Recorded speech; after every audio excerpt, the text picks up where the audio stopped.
एक sample signal है, तो उस सैंपल सिग्नल से ये मैच करता है, मतलब कोई भी इसमें कोई भी एक सीक्वेंस जो है वो मैच करता है या नहीं करता है। ठीक है, तो बेसिकली यही हम लोग इसमें चेक करेंगे। अगर मैच करेगा तो कॉरेस्पॉन्डिंग बिट जो है वो हाई हो जाएगा, और अगर मैच नहीं करेगा तो मतलब ना जो भी बिट्स होंगी वो लो रहेंगी।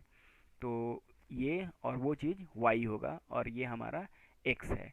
तो अब हम क्या करते हैं कि एक सैंपल सिग्नल लेते हैं, जो कंपेयर करने के लिए सैंपल सिग्नल लिया। सैंपल सिग्नल क्या है कि 0 1 0 है। मान लीजिए कि 0 1 0 है, मतलब ये है कि इस बिट स्ट्रीम में अगर कंटिन्यूसली 0 1 0 आए तो इसका मतलब है कि हमारा y जो होगा, मतलब आखिरी y जो होगा, अभी मतलब ना आप थोड़ा ध्यान दीजिए, ध्यान दीजिएगा तो ये समझ में आ जाएगा, कोई बहुत ज़्यादा टफ नहीं है इंशाल्लाह। तो आप इसको ध्यान दीजिए। तो आप ना इसको जब देखेंगे तो आपको 0 1 0 दिखाई देगा। 0 1 0 अगर एक साथ कहीं मिल जाता है तो इसका मतलब ये है कि वो कॉरेस्पॉन्डिंग, मतलब ना बिट जो होगा कॉरेस्पॉन्डिंग y का जो वैल्यू होगा वो हाई हो जाएगा।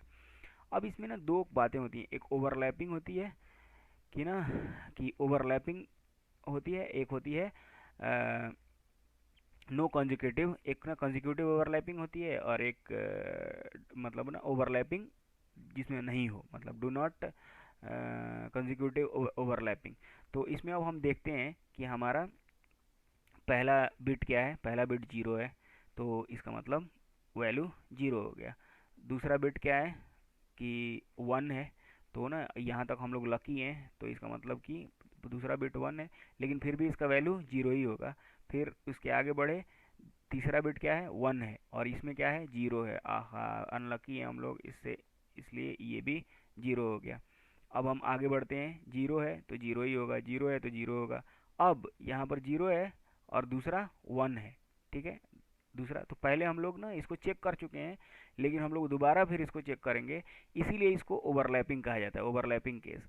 तो यहाँ पर अब 1 देखा, 1 देख के उसके बाद से फिर आगे देखा तो 0। आहा, इसका मतलब कि मैच कर गया। तो मैच कर गया तो यहाँ पर जो बिट होगा, बिट का वैल्यू होगा ये 1 हो जाएगा, इसके कॉरेस्पॉन्डिंग जो y का बिट होगा वो 1 हो गया। अब इसके आगे बढ़ते हैं, इसके आगे बढ़ते हैं, अगला बिट जो है वो 1 है।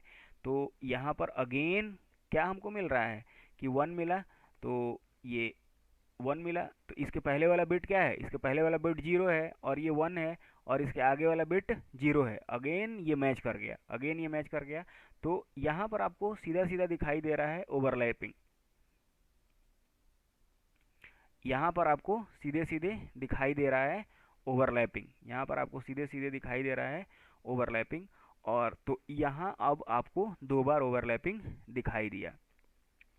तो एक बार ये ओवरलैपिंग का मतलब केस हो गया। ठीक है, और आगे हम लोग देखेंगे कि नॉन ओवरलैपिंग का केस कैसे होता है। अब एक बार हमारा ये सीक्वेंस डिटेक्टर का मतलब ना आउटपुट मिल गया, तो अब हम लोग क्या करेंगे कि स्टेट डायग्राम खींचते हैं, स्टेट डायग्राम खींचते हैं।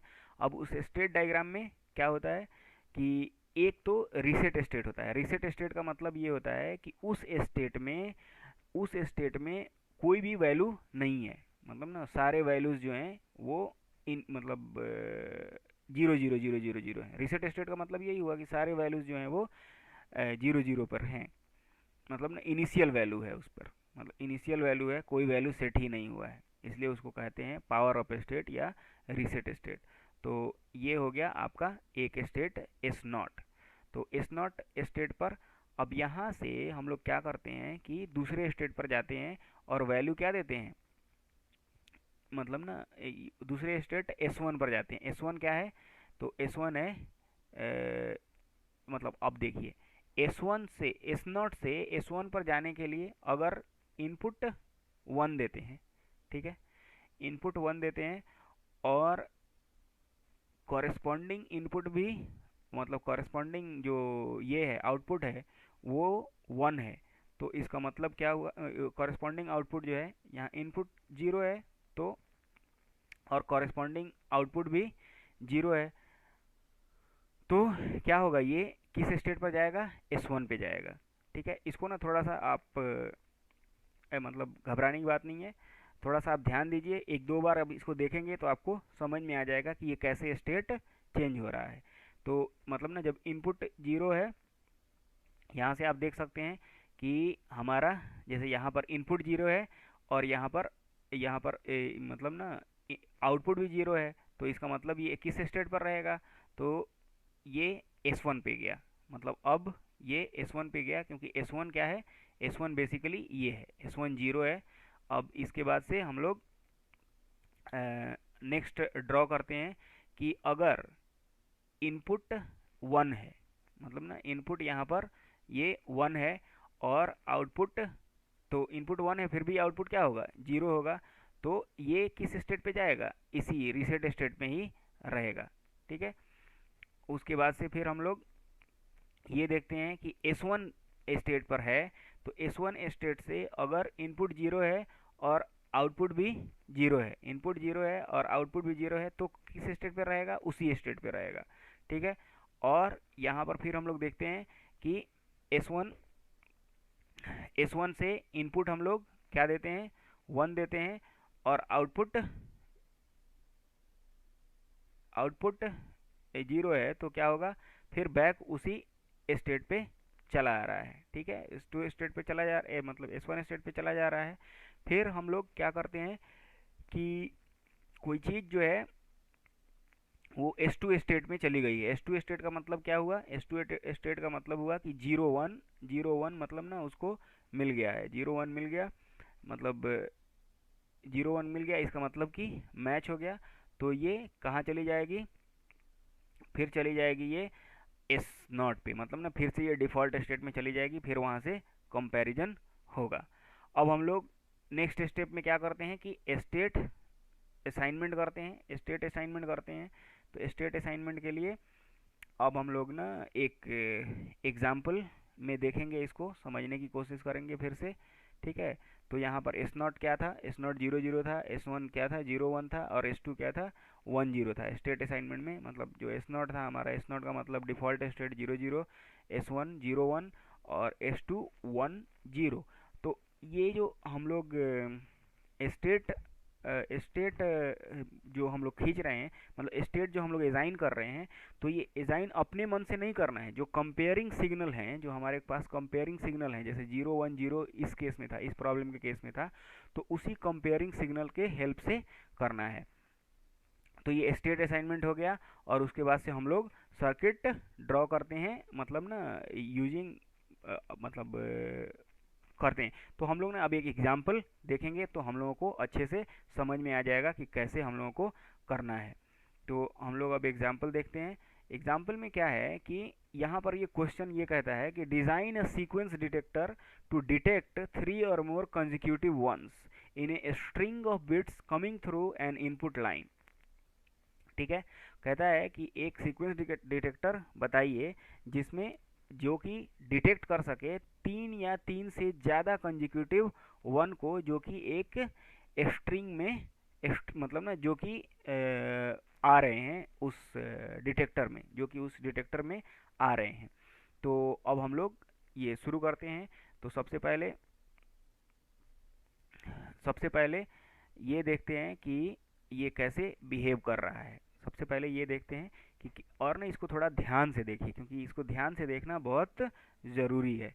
तो सबसे पहले हम लोग ये देखते हैं कि मतलब ना जैसे सैम्पल बिट्स आ रहे हैं, तो हमने एक सैम्पल बिट लिया कि सैम्पल बिट्स कैसे एडवांस कर रहे हैं।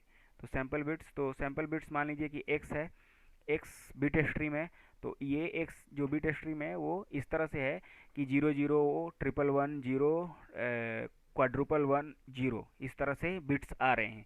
तो पहले बार में जब कंपैरिजन होगा, मतलब ना सीक्वेंस डिटेक्टर में जब ये देखेगा, हमारा केस क्या है? केस ये है ना कि एट मतलब ना थ्री कंजिक्यूटिव अगर बिट रहेंगे तो क्या होगा? जो कॉरेस्पॉन्डिंग आउटपुट बिट है वो हाई हो जाएगा। तो यहाँ पर क्या है कि पहला बिट तो मतलब इनिशियली पहला बिट जो है वो जीरो है, दूसरा बिट जीरो है, दूसरा बिट जीरो है तो ये भी जीरो होगा, तीसरा बिट क्या है? वन है, तीसरा बिट वन है लेकिन फिर भी जीरो होगा, चौथा बिट वन है फिर भी जीरो होगा। अब देखिए यहाँ कंजिक्यूटिवली तीन बिट हाई हो गया, तो ये वन हो जाएगा।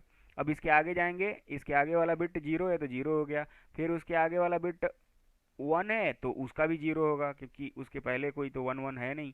उसके बाद फिर वन है तो उसका भी बिट क्या होगा, जीरो होगा। फिर उसके आगे गए तो वहाँ वन है, तो ये अब ये तीसरा ये वन है, ये तो कंजिक्यूटिव तीसरा वन है। तो यहाँ पर क्या होना चाहिए, यहाँ पर ये हाई होगा। अब यहाँ पर y is equal to high होगा। अब यहाँ पर यहाँ पर अगेन वन आ रहा है, तो इसके पहले दो कंजिक्यूटिव बिट क्या थे, यही तो क्वेश्चन में था कि थ्री और more consecutive bits are high. तो यहाँ पर इसके पहले ये ओवरलैपिंग का ये केस था, ओवरलैपिंग का केस था कि इसके पहले अब फिर दो बिट जो है वो हाई हैं, ठीक है। अगर ओवरलैपिंग नहीं रहता तो इसकी तो पहले कंपैरिजन हो चुकी है, माने इसको तो हम अपने इसमें ले चुके हैं, मतलब आइडेंटिफिकेशन में ले चुके हैं, लेकिन चूंकि हम लोग यहाँ ओवरलैपिंग कर रहे हैं इसलिए इसको हम फिर भी लेंगे और ये बिट हाई होगा, ठीक है। तो ये ओवरलैपिंग के केस में, अगर ओवरलैपिंग का केस नहीं होता तो क्या होता, zero zero zero zero one, zero zero zero zero zero, और ये यहाँ वन ना होकर के जीरो होता, यहाँ वन ना होकर के क्या होता, जीरो होता, क्योंकि पहले तो हम लोग ऑलरेडी कंपेयर कर चुके हैं, ऑलरेडी वो आउटपुट जनरेट कर चुका है। अब हम लोग क्या करेंगे कि ये देखेंगे कि स्टेट कितने हैं, कितने स्टेट हैं। तो पहला क्या है, रीसेट स्टेट है। दूसरा क्या है, पहला रीसेट स्टेट, और ये मतलब ना अवेट करता है किस चीज़ का, ये रीसेट स्टेट में किस चीज़ का अवेट कर रहा है, मतलब किस चीज़ का इंतज़ार कर रहा है। तो ये इंतज़ार कर रहा है तीन कंजिक्यूटिव वन का। रीसेट स्टेट में ये किस चीज़ का इंतज़ार कर रहा है, तीन कंजिक्यूटिव वन का। फिर फर्स्ट स्टेट में किस चीज़ का इंतज़ार कर रहा है, तो फर्स्ट स्टेट में उस पर वैल्यू कितनी होगी, रीसेट स्टेट में उस पर वैल्यू क्या है, रीसेट स्टेट पर उस पर कोई वैल्यू नहीं है, मतलब हम लोगों ने तो कोई सप्लाई नहीं किया वैल्यू। और ये अवेट किस चीज़ का कर रहा होगा, मतलब ना इस पर एक वैल्यू होगी, मतलब ना ये इस तरह की बात है कि जैसे कोई मतलब ना ये इस तरह की बात है कि इस स्टेट में वो एक वैल्यू, मतलब S1 स्टेट में वो जब रहेगा तो इसका मतलब है कि उसके पास एक वैल्यू है, एक वन है उसके पास, वो अब दो वन का इंतजार कर रहा है। रीसेट स्टेट में कितने वन का इंतजार कर रहा है, तीनों वन का इंतजार कर रहा है। S1 स्टेट में कितने वन का इंतजार कर रहा है, केवल दो का इंतजार कर रहा है, एक उसके पास पहले से है, ठीक है। और उसी तरह से S2 स्टेट में वो जब रहेगा, S2 स्टेट में जब वो रहेगा तो उसके पास दो दो वैल्यूज पहले से होंगी और वो एक का इंतजार करेगा। जब वो S3 स्टेट में रहेगा तो उसको वो अगेन, मतलब ना वो S3 स्टेट में जब वो रहेगा तो उसके पास तीनों वैल्यूज रहेंगी और वो कहाँ चला जाएगा, वो डिफ़ॉल्ट स्टेट में चला जाएगा। डिफ़ॉल्ट स्टेट मतलब ना रीसेट स्टेट में चला जाएगा, रीसेट स्टेट में चला जाएगा।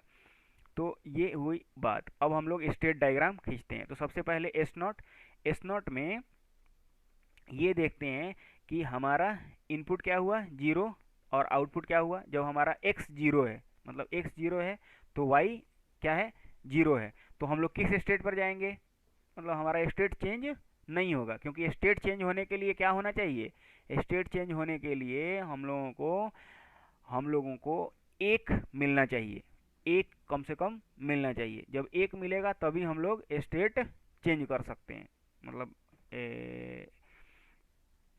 इनपुट मतलब हाँ, जब एक हम इनपुट हो मतलब एक इनपुट हाई, मतलब एक इनपुट कम से कम रहेगा तभी हम लोग स्टेट चेंज कर सकते हैं। तो अभी हम लोग किस स्टेट में हैं, जीरो स्टेट में हैं। अब हम लोग क्या करते हैं कि अगर इनपुट वन होता, अगर इनपुट वन होता तो हम लोग कितना S1 स्टेट में चले जाते।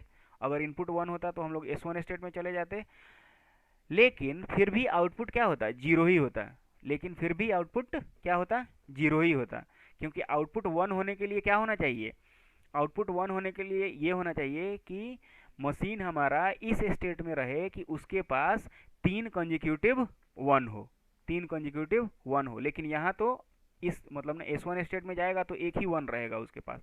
तो आगे बढ़ते हैं और यहाँ पर आउटपुट क्या होगा, जीरो होगा, जो कि हमको दिख रहा है। तो यहाँ पर ये क्या हो गया, S1 हो गया। अब S1 से दो दो मतलब S1 में अब इनपुट देते हैं। S1 में अगर इनपुट जीरो दे दिया जाए, S1 में अगर फिर से इनपुट जीरो दे दिया जाए तो आउटपुट क्या होगा, जीरो होगा। और वो फिर किस स्टेट में चला जाएगा, फिर स्टेट किस स्टेट में चला जाएगा, क्योंकि वो दूसरे स्टेट में नहीं जा सकता है और उसके पास तो अब वन भी नहीं रहा। पहले क्या था, पहले वन था क्योंकि इनपुट हमने वन दिया था।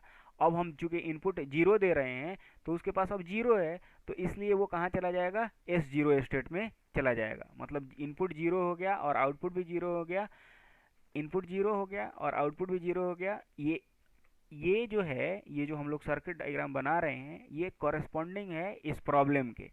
आई बात समझ में, ये स्टेट डायग्राम जो है ये कॉरेस्पॉन्डिंग है इस प्रॉब्लम के। इस प्रॉब्लम में ये बात ये कहता है कि अगर S1 जो है, S1 में वन होता, अगर S1 में मतलब ना S1 को होल्ड करने लायक S1 को के अंदर एक रहता, तब वो S1 पोजीशन पर रह सकता है। अगर S1 के अंदर एक नहीं रहेगा तो S1 पोजीशन पे नहीं रह सकता है। S1 पे अगर कुछ नहीं रहेगा, मतलब S1 पे 0 0 0 रहेगा, मतलब S1 पे कुछ नहीं रहेगा तो वो S0 पोजीशन पर, S0 स्टेट में चला जाएगा। तो अब हम लोग ये देखते हैं कि अगर S1 के पास एक मतलब एक इनपुट मिल जाता, S1 के पास अगर एक इनपुट मिल जाता और उसके पास S1 में पहले से एक था, तो आउटपुट तो जीरो हो जाता, आउटपुट तो जीरो हो जाता, लेकिन वो S2 पर चला जाता, जो कि हमको यहाँ पर दिखाई दे रहा है कि S2 इज इक्वल टू 1 1। मतलब S1 पर तो एक था पहले से, और एक और x इज इक्वल टू अगर 1 हो जाता तो आउटपुट भले ही जीरो रहता, लेकिन ये किस स्टेट पर पहुंच जाता, S2 पर। अब फिर वहां से हम लोग देखते हैं कि S2 से फिर अगर इनपुट एक मिल जाए तो कहाँ चला जाएगा, S3 पर, क्योंकि S2 के पास पहले ही से दो है और एक और मिल गया। तो अब कितना हो गया, तीन हो गया, तीन वन मिल गए, तो ये किस पर चला जाएगा, S3 पर, S3 पर। और आउटपुट अब जब तीन मतलब S3 स्टेट पर जाएगा, S3 स्टेट पर जाने के लिए जब जाएगा तो वन हो जाएगा, S3 स्टेट पर जाएगा तो वन हो जाएगा। अब अगर अगर S2 स्टेट पर रहता और उसको जीरो इनपुट मिलता तो आउटपुट जीरो हो जाता, क्योंकि मतलब कंपैरिजन से आउटपुट जीरो हो जाता। और वो किस स्टेट में चला जाता, वो सीधे चला जाता S0 स्टेट में, S2 से ही S0 स्टेट पर चला जाता। अब अगर S3 स्टेट में है और उसको इनपुट जीरो मिल जाए, उसको इनपुट जीरो मिल जाए तो क्या होगा, इसके बाद से अगर इनपुट जीरो हो गया तो वो फिर किस स्टेट में चला जाएगा, रीसेट स्टेट में चला जाएगा। तो मेरे ख्याल से अब आपको ये बात समझ में आ गई होगी कि ये हो गया। अब अगर फिर S3 स्टेट में है और उसको इनपुट वन मिल गया तो क्या होगा, उसके पास पहले से तीन था, मतलब ना मतलब वो ऐसे स्टेट में है कि उसके पास पहले से तीन था, फिर उसको एक सप्लाई किए, फिर हम उसको एक वन सप्लाई किए, तो इसका मतलब ये हुआ कि फिर उसके पास तीन का तीन रह गया, तीन का तीन ही रह गया, मतलब तीन का तीन रह गया, क्योंकि तो फिर आउटपुट क्या होगा, जब भी हमको तीन कंजिक्यूटिव वन मिल जाएगा तो आउटपुट क्या होगा, वन होगा। तो उसी स्टेट पर वो रह गया, तो यही देख रहे हैं आप कि वो उसी स्टेट पर रह गया। तो अब हमको ये पता चल गया कि थ्री और मोर कंजिक्यूटिव वंस अगर मिलेंगे एक स्ट्रिंग में तो हम लोग ये अब इसका स्टेट डायग्राम खींच दिए। अब स्टेट डायग्राम खींचने के बाद से दूसरा काम क्या होता है कि स्टेट असाइनमेंट करते हैं कि किस स्टेट को क्या एजाइन होगा। तो S0 को हम लोगों ने एजाइन किया 0 0, S1 को एजाइन किया 0 1 और S2 को एजाइन किया 1 0 और S3 को एजाइन किया 1 1। अब ना लड़कों को कन्फ्यूजन होता है कि यहाँ पर S1 इज इक्वल टू 1 लिखे हैं और S2 इज इक्वल टू 1 1 लिखे हैं और S3 इज इक्वल टू 1 1 लिखे हैं। भाई मेरे, ये S1 का वैल्यू नहीं है, ये S1 होल्ड करता है, S1 ये क्या करता है, होल्ड करता है। मतलब ये है कि S1 S2 S3 एक तरह का मतलब ना एक तरह का बाउल है जो कि अपने अंदर डिफरेंट डिफरेंट आइटम्स को होल्ड करता है, ठीक है। अब ये मिट्टी का है या फिर शीशे का है बाउल या फिर स्टील का है, ये डिपेंड करता है ये अब इस चीज़ को हम लोग असाइनमेंट कहते हैं। तो यहाँ पर हम लोग बेसिकली असाइन कर रहे हैं वैल्यू को कि S naught is equal to zero zero, S two is equal to zero one, S one is equal to zero one, S two is equal to one zero, and S one is equal to zero one, and S three is equal to one one. अब उसके बाद से state table बनाते हैं। तो पहले बनाते हैं प्रीवियस स्टेट, उसके बाद से एक्स इनपुट, और उसके बाद से मतलब ना ये प्रीवियस स्टेट के बाद से फाइनल स्टेट, और उसके बाद से y is equal to output. तो y is equal to output, और उसके बाद इसको कॉपी करके हम लोग साइड बाई साइड रखेंगे ताकि हम लोगों को मतलब ना स्टेट टेबल बनाने में कोई परेशानी नहीं हो। अब हम लोग यहाँ से स्टेट टेबल जब बनाते हैं तो देखते हैं कि जब इनपुट जीरो जब इनपुट जीरो है और इनिशियल स्टेट भी जीरो है, इनपुट जीरो है और इनिशियल स्टेट भी जीरो है, तो क्या है मतलब ना ये सारे जीरो जीरो हैं। फिर अगर इनिशियल स्टेट जीरो है, और क्यूबी भी जीरो है, मतलब जी।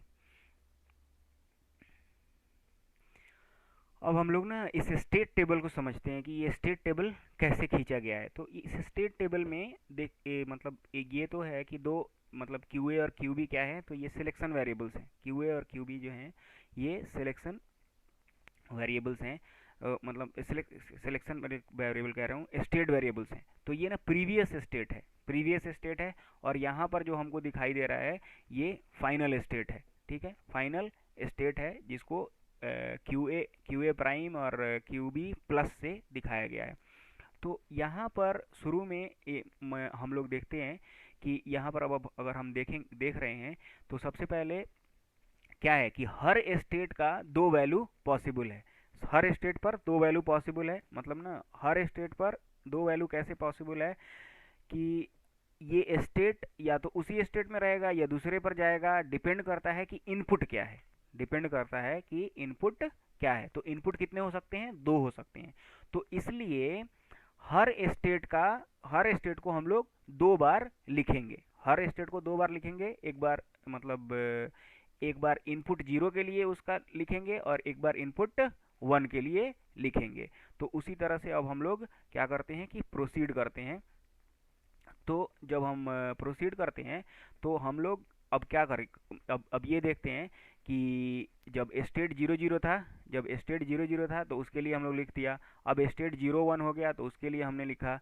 स्टेट जीरो जीरो वन है तो इनपुट एक बार जीरो हो गया, एक बार वन हो गया। फिर उसी तरह से तो इसका इसी तरह से हम लोग नीचे बढ़ेंगे कि जब जब इनपुट मतलब ना ये स्टेट वेरिएबल यहाँ जो प्रीवियस स्टेट है यहाँ जीरो वन है, तो जीरो वन के लिए और मतलब ना यहाँ जीरो वन के लिए जीरो है, यहाँ पर जीरो वन के लिए वन है। अब हम लोग ये देखेंगे कि आउटपुट क्या है। तो आउटपुट हम लोग देखते हैं कि जीरो वन के लिए क्या आउटपुट है, तो क्यू ए जो है वो वन है और क्यू बी जो है वो जीरो है। अब वाई क्या है, अब फिर प्रीवियस स्टेट हम लोग देखते हैं। प्रीवियस स्टेट हम लोग देखते हैं कि जब वन जीरो हो तो दो वन जीरो लिखेंगे, दो वन जीरो लिखा और एक बार इनपुट क्या होगा, जीरो होगा। तो जीरो इनपुट के लिए क्या है, तो जीरो जीरो मतलब ना वो जीरो इनपुट के लिए जीरो जीरो क्यों हुआ, क्योंकि जब जीरो इनपुट देते हैं तो वो इनिशियल स्टेट में चला जाता है। मतलब ये हुआ कि ये S2 से जब जीरो इनपुट देते हैं, S2 से जब जीरो इनपुट देते हैं तो वो कहाँ चला जाता है, S0 पर चला जाता है। तो S0 का वैल्यू क्या हम लोगों ने लिया है, S0 का वैल्यू होगा जीरो जीरो। तो इसीलिए यहाँ पर हम लोग देख रहे हैं कि S2 पर जब हम इनपुट जीरो दिए तो वो कहाँ चला गया, मतलब ना अब उसका फाइनल स्टेट कहाँ है, फाइनल स्टेट S0 पर है। और आउटपुट क्या होगा तब, आउटपुट भी जीरो होगा, क्योंकि वो कंपैरिजन में हम लोगों ने देखा था कि मतलब ना कंजिक्यूटिव थ्री वंस नहीं आ रहा था, इसलिए है। फिर हम लोग यहाँ पर जब इनपुट वन दे रहे हैं तो क्या होगा, फाइनल स्टेट क्या होगा, जब इनपुट 1 दे रहे हैं, जब S2 पर कोई आदमी हो और इनपुट 1 दे तो वो कहाँ चला जाएगा, S3 पर चला जाएगा। तो इसी वजह से यहाँ पर हम लोगों ने S3 के कॉरेस्पॉन्डिंग क्या हमने लिया है, 1 1। तो असाइनमेंट में 1 1 लिया है, तो ये 1 1 लिख दिया हमने। तो 1 1, और आउटपुट क्या होगा, आउटपुट भी 1 होगा, आउटपुट भी हमारा 1 होगा। अब उसके बाद से प्रीवियस स्टेट मान लीजिए कि 1 1 है, प्रीवियस स्टेट क्या है, 1 1, मतलब वो S3 पर है, क्योंकि हम लोगों ने असाइनमेंट में S3 को क्या माना था, 1 1। और इनपुट क्या हो गया, इनपुट अगर 0 हो तो वो कहाँ चला जाएगा, इनपुट अगर 0 हो तो वो कहाँ चला जाएगा, S0 पर। तो S0 का मतलब 0 0, और आउटपुट क्या होगा, 0 होगा। अगर वो S3 पर है और इनपुट 1 हो तो वो कहाँ रहेगा, S3 पर ही रहेगा। तो तो उसका वैल्यू क्या होगा, 1 1, और आउटपुट क्या होगा, 1 होगा। अब हम लोग क्या करेंगे, ये हमारा स्टेट टेबल हो गया, स्टेट टेबल हो गया। अब इसके लिए हम लोग इम्प्लीमेंटेशन कैसे करेंगे, इम्प्लीमेंटेशन करने के लिए हम लोग, जी, तो हम लोगों ने स्टेट टेबल बना लिया। अब उसके बाद से हम लोग जानते हैं, अब इसको हम लोग इम्प्लीमेंट करेंगे यूजिंग डी फ्लिप फ्लॉप। अब इसको हम लोग इम्प्लीमेंट करेंगे यूजिंग डी फ्लिप फ्लॉप। तो डी फ्लिप फ्लॉप से इम्प्लीमेंट करने का ये बेनिफिट होता है, डी फ्लिप फ्लॉप से हम लोग करेंगे तो उसमें हम लोग जानते हैं कि नेक्स्ट स्टेट जो होता है डी फ्लिप फ्लॉप का, तो मतलब D A is equal to, next state जो होता है वो डी होता है। तो और हम लोग ये भी जानते हैं कि D A is equal to Q A, मतलब क्यू ए, और D B is equal to Q B. मतलब ये फाइनल स्टेट का यहाँ पर हम लोगों ने जो लिखा है, तो ये सेम रिप्रेजेंटेशन है, नेक्स्ट सेम रिप्रेजेंटेशन है।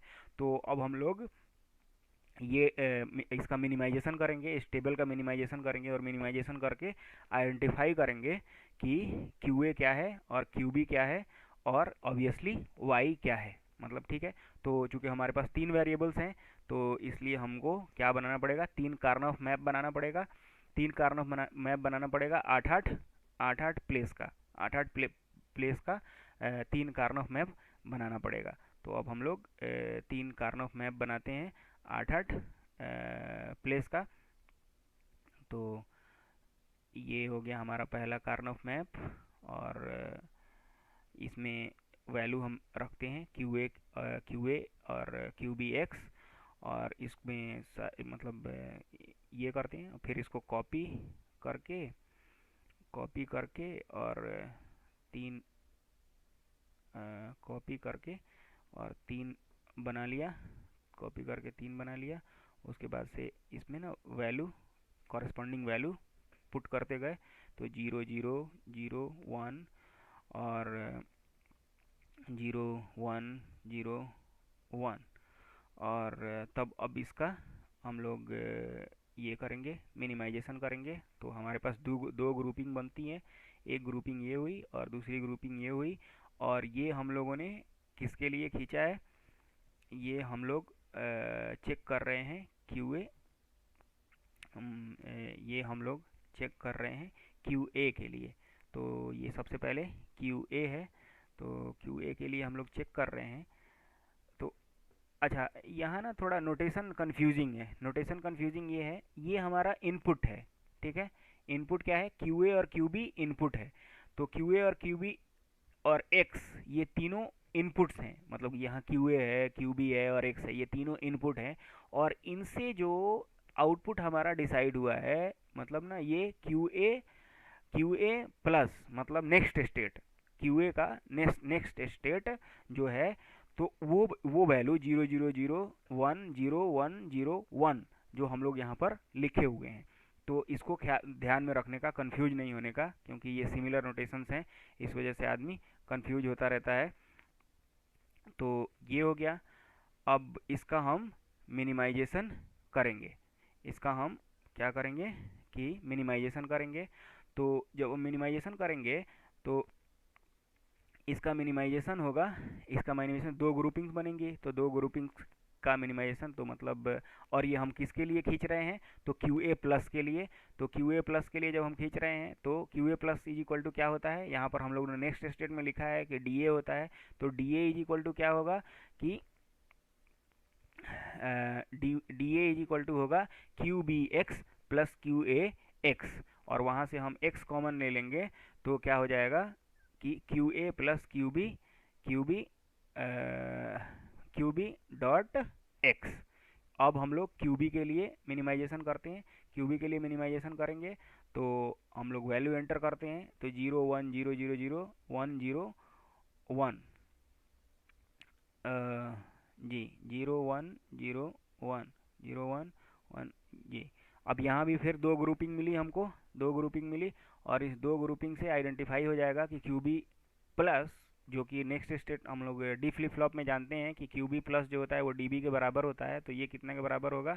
तो सिमिलरली ये आएगा हमारा क्यू बी, जो पहले वाला हमारा था उसी तरह से Q B complement plus Q A dot X, और फिर वाई का वैल्यू सारा पुट किया 0 0 0 0 0 0, आखिर में मतलब आखिर में 1 0 1, तो 1 0 1 यहाँ हम लोगों ने लिख दिया। वाई इज इक्वल टू क्या हो गया Q A X, Y is equal to Q A X. इस ग्रुपिंग से मिनिमाइजेशन करके हम लोगों को मिला क्यू ए एक्स। अब हम इसको क्या करेंगे कि यूजिंग डी फ्लिप फ्लॉप हम सर्किट बनाएंगे, डी फ्लिप फ्लॉप से सर्किट बनाएंगे। तो डी फ्लिप फ्लॉप हमने बनाया।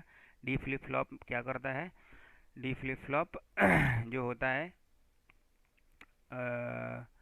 तो एक डी फ्लिप फ्लॉप, फिर दूसरा डी फ्लिप फ्लॉप, ये बी हुआ, ये पहला D flip flop Q A देगा, और ये दूसरा डी फ्लिप फ्लॉप ये क्यू बी देगा, और ये क्लॉक सिग्नल हो गया, हमने क्लॉक सिग्नल लिख दिया। फिर हम लोगों को क्या क्या चाहिए, हम लोगों को आउटपुट क्या क्या चाहिए, तो एक तो हमको पहला चाहिए क्यू ए, तो क्यू ए क्या होना चाहिए, तो क्यू ए के लिए ये इनपुट लेगा, क्यू ए को इनपुट आएगा, यहाँ ऑरिंग करते हैं हम, ऑरिंग क्यू ए और क्यू बी को और कर देते हैं, क्यू ए और क्यू बी, और फिर उसमें एक्स ऐड कर देते हैं, एक्स का डॉट कर देते हैं, और इसको एज ए इनपुट सप्लाई करते हैं किस में। देखो कितना मतलब ना, कितना ल्यूसिड है, जो आगे आने वाला है उसको हम लोग पहले भी दे सकते हैं, यही ना बेनिफिट है यहाँ पर। देखो तो ये इनपुट आएगा बाद में, लेकिन हम पहले भी सप्लाई कर देते हैं, क्यों, क्योंकि इसमें इस पे डिपेंड नहीं करता। इसमें ये देखो, इसमें क्या होगा कि हम लोग जो आउटपुट आएगा तो पहले भी तो कोई ना कोई रीसेट स्टेट में होगा ना, वो जो हमारा फ्लिप फ्लॉप है उसका कुछ ना कुछ तो वैल्यू होगा, इसी वजह से हम लोग आने वाले को भी दे सकते हैं। ठीक है, तो ये y के बराबर हो गया, और हमको सारी की सारी चीज़ें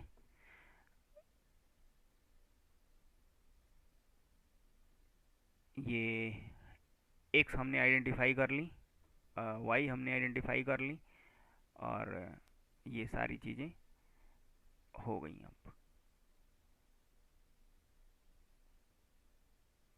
चलिए, तो अब हम लोगों ने ये सीक्वेंस, हम मेरे ख्याल से आपको अच्छे से समझ में आ गया होगा, तो टेंशन नहीं लेने का, एक बार बार बार रिपीट करके देखिए, समझने की कोशिश कीजिए और अच्छे से समझ आ जाएगा। बड़ी मज़ेदार टॉपिक है, और ना एक बार समझ में आ जाएगा लाइव भर कभी भी दिक्कत नहीं होगी।